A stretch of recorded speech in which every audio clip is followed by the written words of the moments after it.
Section 1. Good morning. Please take a seat. How can I help you? Well, I'm thinking of buying a new car, and I'd like some advice. Sure, yes. Had you got any particular make in mind? I'm interested in a leader. I've had one before and liked it, but I haven't really made up my mind. Sure. We've got various models. Right. What about the engine size? Any ideas? The one I've got at the moment's a 1.2-litre engine, but I find it a bit slow on long journeys. I'd like a bit more power this time. A 1.4 should do. I don't think I need a 1.6 or anything. Right. Well, I think the model you're looking at is the Max. Here's a picture. Oh, yes. Have you got one in? Yes, I'll take you to have a look at it in a minute. I'll just get a few more details. Is there anything else to do with the engine? What kind of gear change do you want? I presume you want a manual. I'd want automatic. I've never driven a car with manual gears. Right. Well now, here's the colour chart for the Max. Have you given that any thought? This blue's very popular at the moment. Yes, it is nice. I like blue. What's it called? Royal? Yes. But actually, I think I prefer this lighter shade here. Sky. Yes, that's popular too. I think I'll go for that. You might have to wait a week or so for that colour, but I assume that'll be okay. Oh, yes, fine. Well, we can go outside and you can have a good look at one, and perhaps take it out. But first, can I just ask you about finance? The cash price is going to be somewhere in the region of 7,500. How would you like to pay? Are you in a position to pay cash, or would you need credit? I'd like credit, provided the terms are reasonable. Well, you can discuss that with my colleague in a moment. We have various arrangements. Would you be interested in us taking your present car as part exchange? Yes. OK, fine. So I'll just need some details from you, and then we can do a valuation. Is that OK? Fine, yes. Could I have your full name? Wendy Harries. That's Harries. And is that Mrs.? Miss? Ms? It's Doctor, actually. Oh, right. And your address? 20 Green Banks. Is that green spelled as in the colour? Yes, that's right. OK. Alton. Is that Olton? Not quite. It begins with an A, not an O. Oh, yes. That's in Hampshire, isn't it? That's right. And do you know your postcode? Yes, it's GU89EW. Do you have a daytime phone number? Well, I work at the hospital, but it's a bit difficult to get hold of me. I can give you a number just for messages, and then I'll get back to you when I can. Is that okay? That's fine. It's 0798 257 643. Fine. And about the car you have now, what make is it? It's a Conti. Do you know the year or the model name? I think it's 1996, and it's called a Lion, like the animal. Then it must be 1994, because they brought out the Fox after that. Oh, right, yes. Mileage, roughly? I'm not sure. I know it's less than 70,000. OK. What colour is it? It's grey, metallic grey. Right. And one last thing. What sort of condition would you say it's in? I'd probably describe it as reasonable. Do you need to see it? It's parked outside. Not at the moment, no. Perhaps you could call in one day next week. Section 2. As I said earlier, there is, I think, at Rexford an excellent combination of physical and geographical advantages, as well as having a rural setting and still being close to central London. Something that will certainly be of interest to you is that Rexford is just 35 minutes from London Airport. At Rexford, we have a strong research capability. We came 7th out of 101 universities in last year's research assessment, carried out by a government body, and did particularly well in your particular subjects, engineering and science.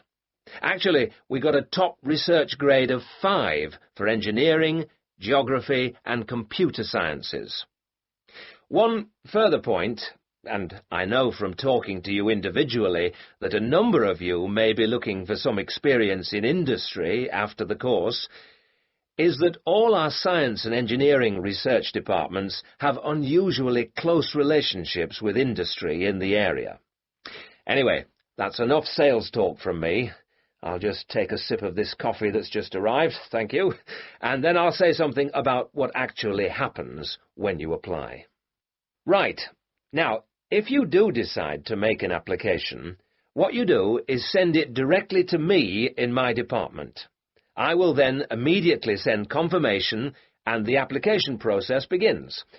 And I'd like to say at this point that you shouldn't worry if this process doesn't work all that quickly. I mean, occasionally there are postal problems, but most often the hold-up is caused by references. The people you give as referees, shall we say, take their time to reply. Anyway, it's absolutely normal for this process to take 3 to 4 months. What I do in this period is keep in touch with you and reassure you that things are moving along. One of the ways we've devised to help you decide about applying, as well as later when you've been accepted, hopefully, is to put you in contact with, if possible, a student from your own country who is at present studying with us. What you can do is phone them up, we will of course liaise between you, and discuss your concerns with them. That way you can get an objective opinion of what you can expect if you come to live and study at Rexford. Not only the academic atmosphere, but important details like what the leisure facilities are like, and whether the English weather and food are really as awful as everybody says. No. If you decide you can face it, the contact can also help you just before you leave with tips on what to pack and that sort of thing. At the moment, I think we've got 2 second-year students and 1 postgraduate from this country. Now, to move on to the other concerns you expressed earlier. At a UK university, as I'm sure you know, you will be in an environment where independent learning is the norm, which takes most students a while to adjust to, and at a time when you will be separated from your normal surroundings, and in most cases, your family. This can be a difficult time. But remember that something like 25% of our student body are international students like yourselves, and that there are several organisations in the university and city whose main purpose is to offer help and ensure that your time with us is enjoyable and useful. 1 or 2 of you touched on the subject of accommodation earlier, so I'll just add a few points. It is the university's policy to give priority in the allocation of residence places to 3 categories, and those are visiting students, exchange students, and new postgraduate students. However, demand exceeds supply, so there is still a need to put your name down early for campus accommodation, particularly if your family is accompanying you. This means that the earlier you decide whether you want to study with us, and so get the procedure moving, the better it will be for everybody. Yes? What if you would prefer to live outside the university? If you're planning to live off campus, you've got to sort things out even earlier. As with everything in short supply, the good accommodation gets snapped up months before the beginning of term. In other words, if you're starting in October, you need to be thinking about it in June, or at the very latest July. So you do need to think very carefully about what you need, how much you can afford to pay well in advance. What you can't do is leave it until a few days before the start of term. The agencies in town are pretty good. It's just a matter of contacting them in good time. Of course, we have a full-time accommodation officer available to help all students. She'll get in touch with you when you're accepted. She's got plenty of contacts in the town and will deal with the agencies on your behalf. 1 or 2 of you asked me earlier about your level of spoken English. Obviously, most of you have already achieved a lot. I wish I could speak your language half as well. Having said that, though, I'm afraid the lecturers will make little or no allowance for the presence of non-native speakers in the audience. So anything you can do to improve your spoken English, even beyond the pretty high levels most of you have already reached, will help make your stay with us that bit more fun for you. Some extra practice before you arrive is worth more than, for example, private lessons afterwards when you won't really have time. Oh, and one last thing before I invite further questions. It's very important... Section 3. Oh, Ben, I just remembered I never filled in that form for Nick. Ah. Did you do it? The course feedback form. Yes. If you want, we can do it together. I've got mine here. Is that okay? Yeah. Okay. Let's have a look then. What do we have to do? Let's fill in the top first. Let's see. Course code. It's communication in business. Okay. Communication in business. I do know that, but what's the code? CB16 something. CB162, isn't it? That's it. Okay. And dates. When did we start? I remember my birthday's on May 4th, and it was the day after. It must have been May 5th. Gosh, doesn't seem that long ago, does it? No. And we finish at the end of this week on Friday, so that's July 15th. 16th. Oh. Monday was the 12th. Yeah. Right, that was the easy bit. Now, let's have a look. Please give your comments on the following aspects of the course. Okay, what's the first one? Oh, course organisation. What do you think? Clear. It was, wasn't it? Yeah, I think the organisation was clear. Okay, anything else for course organisation? It was a good thing he gave us the course outline at the beginning in the first session. That was useful, so I'll put that down, shall I? Yeah. Now, going on to suggestions for improvement, one thing that wasn't so good, I think we could have done a bit more work at the beginning. I mean, at the beginning it seemed dead easy. Yeah. I thought it was going to be really easy, and then all of a sudden in the second half of the course, we got a whole load of work. Yeah. Reading to do and essays and things. Yeah, it'd be better if it was more even. Okay, now, course delivery. Does that mean teaching? Yeah, I suppose so. Well, what I thought was really good on this course was the standard of teaching. Actually, I mean, some of the teachers were better than others, but the standard generally was fine. Much better than other courses I've been on. Yeah, I agree. Let's put that then. Okay. What about suggestions for improvement? I didn't think it was all that wonderful when we had great, long group discussion sessions that went on for hours and hours. Right. I don't mean we shouldn't have group discussions, just that they shouldn't go on too long.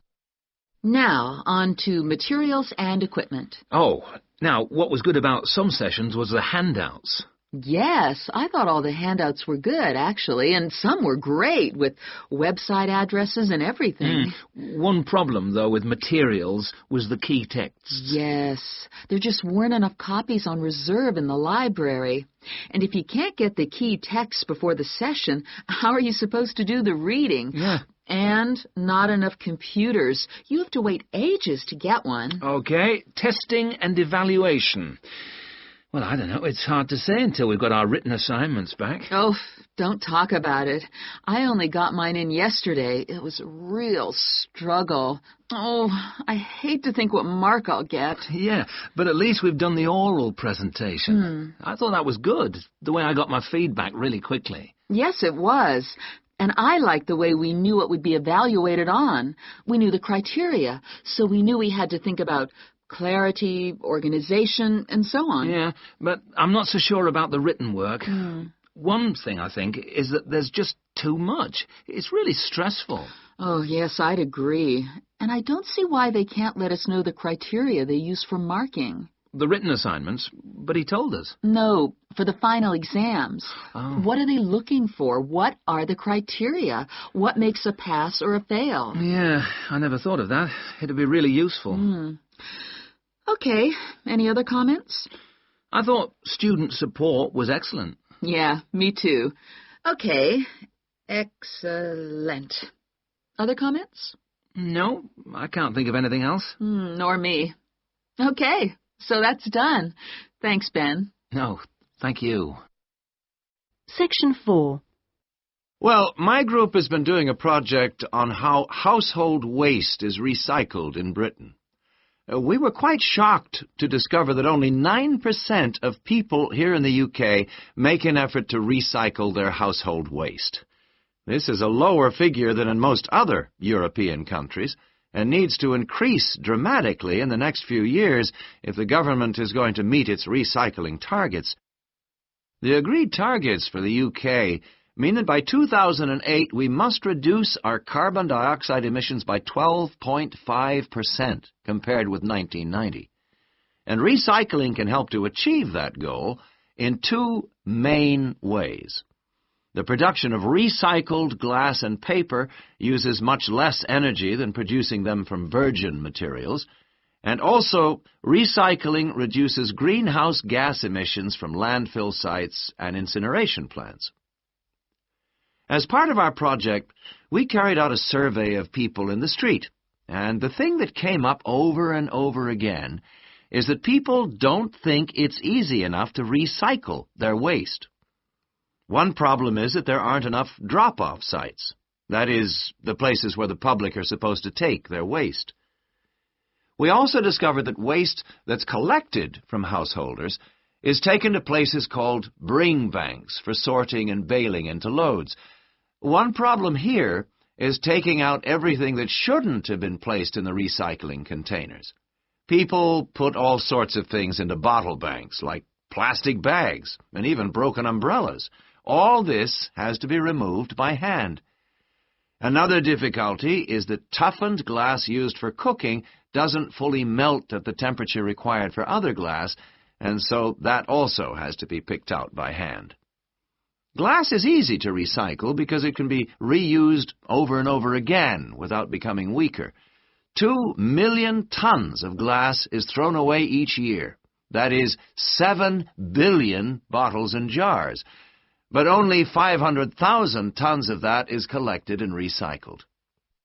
Oddly enough, half the glass that's collected is green, and a lot of that is imported, so more green glass is recycled than the UK needs. As a result, new uses are being developed for recycled glass, particularly green glass. For example, in fiberglass manufacture and water filtration. A company called CLF Aggregates makes a product for roads, and 30% of the material is crushed glass. For recycling paper, Britain comes second in Europe with 40%, behind Germany's amazing 70%. When recycling started, there were quality problems, so it was difficult to use recycled paper in office printers, but these problems have now been solved.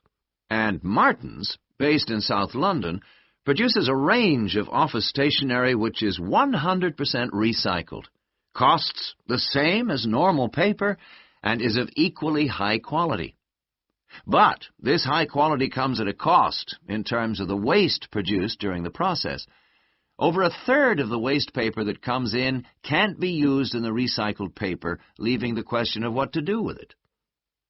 One firm, PaperSave, currently sells this to farmers as a soil conditioner, though this practice will soon be banned because of transport costs and the smell, and the company is looking into the possibility of alternative uses. Plastic causes problems because there are so many different types of plastic in use today, and each one has to be dealt with differently. Packrite recycles all sorts of things, from bottles to car bumpers, and one of its most successful activities is recycling plastic bottles to make containers which are used all over the country to collect waste.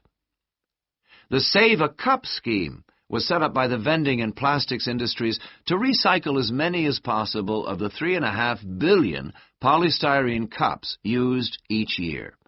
At the moment, 500 million polycups are collected, processed, and sold on to other businesses such as Waterford, which turns the cups into pencils, and Johnson & Jones, a Welsh-based firm, which has developed a wide variety of items, including business cards. Well, to sum up, there seems to be plenty of research going on into how to reuse materials. But the biggest problem is getting people to think about recycling instead of throwing things away. At least doing the research made us much more careful.